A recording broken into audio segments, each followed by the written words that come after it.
နင်းနေအများကြီးကြာလာတော့ရာသီဥတုအေးဒဏ်လေးနည်းနည်းလေးပေါ်သွားတယ်လို့ခံစားရပါတယ်ရှင်မင်္ဂလာပါရှင်ဂျာမနီနိုင်ငံမြူနစ်မြို့ကနေမိနစ်40လောက်ရထားစီးရတယ်အဲဒီမြို့ငယ်လေးဟာရာသီဥတုလေးပဲဖြစ်ပါတယ်ရှင်အလောက်ကပြန်တဲ့အချိန်ဒီနေ့တော့နည်းနည်းစောတော့9နာရီခွဲလောက်ပေါ့နော်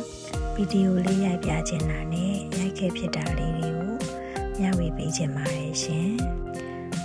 ဒီနေ့တော့မနေ့ကနဲ့မတူပဲနင်းနေအများကြီးကြာပါတယ်ညဘက်ဒီနင်းထူနေအောင်ကြာပြီးရင်မနက်ဘက်ရောက်ရင်တော့နေအောင်လေးအနည်းငယ်ထွက်လာတယ်ပေါ့နော်အဲ့လိုနေအောင်လေးအနည်းငယ်ထွက်ပြီးရင်ညနေပိုင်းလောက်ကြာရင်ပြန်အေးသွားပြန်ရောဒါဆိုရင်တော့နှင်းကအရေးပျော်သွားပြီးတော့အရေးပျော်စားမှာပဲပြန်ခဲသွားတဲ့အနေအထားမျိုးရောက်သွားတာပေါ့နော်အဲ့လိုအချိန်မျိုးဆိုရင်တော့စပိန်စကူတာကား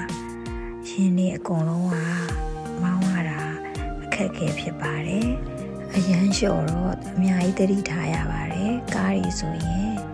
ကိုမျက်စိရှိမှပဲခဏခဏ slip ဖြစ်တာမျိုးတွေတွေ့ရပါတယ်ရှင်မြန်မာပြည်ကတငယ်ချင်းတွေမေးကြလို့ပေါ့နော်ဟဲနင်းနေနဲ့ပြောစရာကြီးတော့လှလိုက်တာဆိုပေမဲ့နောက်ဆက်တွဲသူ့ရဲ့မကောင်းတဲ့အချက်တွေလည်းရှိပါတယ်လို့အလောက်ကပြန်ရင်ဘာမှမစီဖြစ်ပဲနဲ့လမ်းလျှောက်ပြီးပြန်ရတဲ့အနေအထားမျိုးလေးတွေရှိတယ်ဆိုတာကိုပြောပြခြင်းလို့မျှဝေပေးတာဖြစ်ပါတယ်ရှင်အားလုံးပဲကျမ်းမာပျော်ရွှင်ကြပါစေရှင်